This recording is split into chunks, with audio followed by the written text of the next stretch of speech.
Hi, boys and girls. I wanted to record for you the last three chapters of The Lion, the Witch, and the Wardrobe. We did not get to, and it makes me really sad that we're not going to be able to finish this book together and discuss it. I know you were all enjoying it tremendously. Um, Remember, ask your parents if it's okay. The movie, The Lion, the Witch, and the Wardrobe, is available, I believe, on Amazon, and I believe it might be on Netflix. I haven't checked recently, but it is rated PG. It's mostly rated PG for the fight scenes. So I just wanted your parents to be aware of that. Um, but if mom and dad say it's okay for you to watch Chronicles of Narnia, that would be great. It's a good way to finish up with the book and compare and contrast. When we last left off, Aslan was put to death by the White Witch, and that's very similar to the symbolism that we spoke about with Jesus being nailed to the cross. And we're now on chapter 15. So I'm going to read chapter 15. I'll stop the video, then there'll be another video for chapter 16, stop the video, and another video for chapter 17. So they'll be all separate videos, just so they're shorter and they're easier to upload. So I hope you enjoy the end of the story. I'm so sad we can't share it in class together, though. Chapter 15, Deeper Magic from Before the Dawn of Time.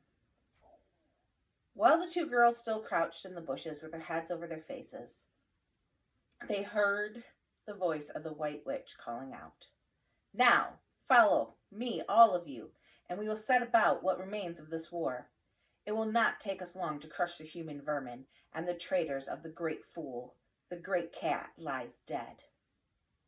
At this moment, the children were for a few seconds in very great danger, for with wild cries and a noise of squirrling pipes and shrill horns blowing, the whole of that vile rabble came sweeping off the hilltop and down the slope right past their hiding place. They felt the specters go by them like a cold wind, and they felt the ground shake beneath them under the galloping feet of the minotaurs. And overhead they went a flurry of foul wings and blackness of vultures and giant bats. At any time they would have to tremble in fear, but now the sadness and shame and horror of Aslan's death so filled their minds that they hardly thought of it. As soon as the wood was silent, again Susan and Lucy crept out onto the open hilltop. The moon was getting low, and the thin clouds were passing across her. But still they could see the shape of the lion lying dead in his bonds, and down they both knelt in the wet grass and kissed his face and stroked his beautiful fur, what was left of it, and cried until they could cry no more. And then they looked at each other and held each other's hands for the mere loneliness and cried again. And then again were silent. At last Lucy said, "I can't bear to look at that horrible muzzle and wonder, could we take it off?" So they tried, and after a lot of working at it, their fingers were still cold, for now it was the darkest part of night. They succeeded, and when they saw his face without it, they burst out in crying again, and kissed it, and wiped it away with the blood and the foam as well as they could, as it was all more lonely and helpless and horrid than they knew how to describe. "I wonder, could we untie him as well?" said Susan presently. But the enemies, out of pure spitefulness, had drawn the cords so tight that the girls could make nothing of the knots. I hope no one who reads this book has been quite as miserable as Susan and Lucy were that night. But if you have been, if you've been up all night and cried till there are no more tears left in you, you'll know what comes in the end of that sort of quietness. You'll feel as if nothing were ever going to happen again. At any rate, that was how it felt for these two. Hours and hours seemed to go by in the dead calm, and they hardly noticed that it was getting colder and colder. But at last Lucy noticed two other things. One was that the sky on the east side of the hill was a little less dark than it had been an hour ago. The other was some tiny movement going on in the grass at her feet. At first she took no interest in this. What did it matter? Nothing mattered now. But at last she saw whatever it was had begun to move up in the upright stones of the stone table, and now whatever they were moving about on Aslan's body. She peered closer. They were little gray things. "Ugh!" said Susan from the other side of the table. "How beastly! They are horrid little mice crawling all over him. Go away, you little beasts!" And she raised her hand to frighten them away. "Wait!" said Lucy, who had been looking even at them more closely still. "Can't you see what they're doing?" Both girls bent down and stared. "I do believe," said Susan. "Well, how weird! They're nibbling away the cords." "That's what I thought," said Lucy. "I think they're friendly mice. Poor little things, they don't realize he's dead. They'll think it'll do some good to untie him." It was quite definitely lighter now. Each of the girls noticed for the first time that the white face of the other. They could see the mice nibbling away dozens and dozens, even hundreds of little field mice. At last, one by one, the ropes were all gnawed through. The sky in the east with its whitish was by now, and the stars were getting fainter. All except one, very big, one low down on the eastern horizon. They felt colder than they had felt all night. The mice crept away again. The girls cleared away the remains of the gnawed ropes. Aslan looked more like himself without them. Every moment his dead face looked more nobler, as the light grew and they could see it better. In the wood behind them, a bird gave a chuckling sound. It had been so still for hours and hours that it startled them. Then another bird answered. Soon there were birds singing all over the place. It was quite definitely early morning now, not late night. "I'm so cold," said Lucy. "So am I," said Susan. "Let's walk a bit." They walked to the eastern edge of the hill and looked down. The one big star had almost disappeared. The country all looked but dark gray, and beyond, at the very end of the world, the sea showed pale. The sky began to turn red. They walked to and fro more times than they could count between Dead Aslan and the eastern ridge, trying to keep warm. And oh, how tired their legs felt. Then at last, as they stood for a moment, looking toward the sea in Cair Paravel, which they could just make out now, the red turned to gold along the line where the sea and the sky met, and very slowly came up the edge of the sun. At the moment they heard from behind them a loud noise, great cracking, deafening noise, as if a giant had broken its giant plate. "What's that?" said Lucy, clutching Susan's arm. I'm afraid to turn around," said Susan. "Something awful's happening." "They're doing something worse to him," said Lucy. "Come on." And she turned, pulling Susan toward her. The rise of the sun had made everything look so different. All colors and shadows were changed, for at that moment they didn't see the important thing. Then they did. The stone table had broken into two pieces by a great crack that ran down from end to end, and there was no Aslan. "Oh, oh, oh," cried the two girls, rushing back to the table. "Oh, it's too bad," sobbed Lucy. "They might have left the body alone." "Who's done it?" cried Susan. "What does this mean? Is it more magic?" "Yes," said a great voice behind their backs. "It is more magic."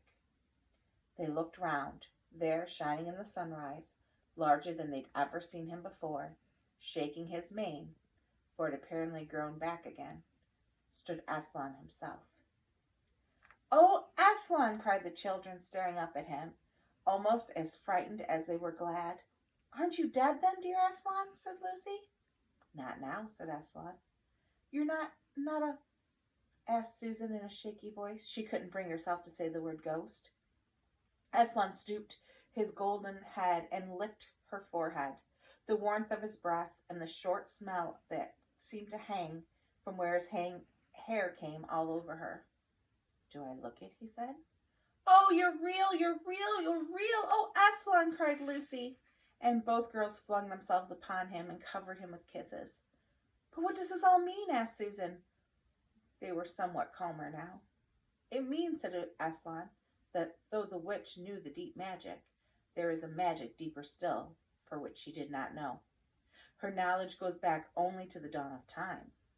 But if she could have looked a little further back, into the stillness of the darkness before time dawned, she would have read that there was a different inclination. She would have known that when a willing victim who had committed no treachery was killed in a traitor's stead, the table would crack and death itself would start working backward. And now, "Oh, yes, now," said Lucy, jumping up and down and clapping her hands. "Oh, children," said the lion, "I feel my strength coming back to me. Oh, children, catch me if you can." He stood for a second, his eyes very bright, his limbs quivering, lashing himself with his tail. Then he made a leap high over their heads and landed on the other side of the table, laughing. Though she did not know why, Lucy scrambled over to reach him. Aslan leaped again. A mad chase began.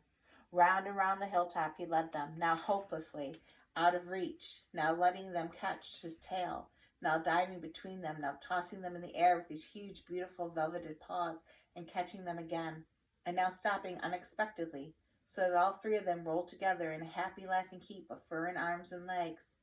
It was such a romp that no one had ever seen except in Narnia, and whether it was more like playing in a thunderstorm or playing with a kitten, Lucy could not make up her mind. And the funny thing was that when all three finally lay together panting in the sun, the girls never felt in the least bit tired or hungry or thirsty. "And now," said Aslan presently, "to business. I feel I'm going to roar. You better put your fingers in your ears." And they did, and Aslan stood up, and with his mouth open to roar, his face became so terrible that they did not look at it. And they saw the trees in front of him bend before with the blast of his roaring, as the grasses bend in the meadows before the wind. Then he said, "We have a long journey to go. You must ride on me." He crouched down, and the children climbed onto his warm golden back, and Susan sat first, holding tightly into his mane, and Lucy sat behind, holding tightly onto Susan. And with a great heave, he rose underneath them and shot off faster than even a horse could go, down the hill and back into the forest. The ride was perhaps the most wonderful thing that had happened to them in Narnia. Have you ever galloped on a horse? Think of that, and take away the heavy hoofs and the jingling bits, and imagine almost noiseless padding of great paws. Then imagine instead of the black or gray chestnut back of a horse, and the soft roughness of golden fur, and the mane flying back in the wind. And then imagine that you're going about twice as fast as the fastest racehorse. But this is a mount that doesn't need to be guided and never grows tired. He rushes on, never missing his footing, never hesitating, threading his way perfectly skilled between the trunks of the trees, jumping over bush and briar, and the small streams, wading, swimming of the largest of all. And when you're riding, not a roar, nor in a park, nor even in the downs, but right across Narnia, in spring, down solemn avenues of beech and across sunny glades of oak, through wild orchards and sunny white cherry trees, past roaring waterfalls and mossy rocks and echoing caverns, up winding slopes, all with gorge bushes, and across the shoulders of heathery mountains, and along gidded ridges, and down, down, down again into wild valleys, and out into acres of blue flowers. It was nearly midday when they found themselves looking down at the steep hill of the castle, a little toy castle it looked from where they stood, which seemed to be all the pointed towers. But the lion was rushing down at such a speed it grew larger every moment, and before they had time to even ask themselves what it was, they were on every level with it, and now it no longer looked like a toy castle, but rose frowning in front of them. No face looked over the battlements, and the gates were shut fast. And Aslan, not at all slacking in his pace, rushed straight as a bullet toward it. "The witch is home," he cried. "Now, children, hold tight." The next thing, the whole world seemed to be turning upside down, and the children felt as if they left their insides behind them, for the lion had gathered himself together for a greater leap than anyone had ever made, and jumped, or you may have called it flying rather than jumping, right over the castle wall.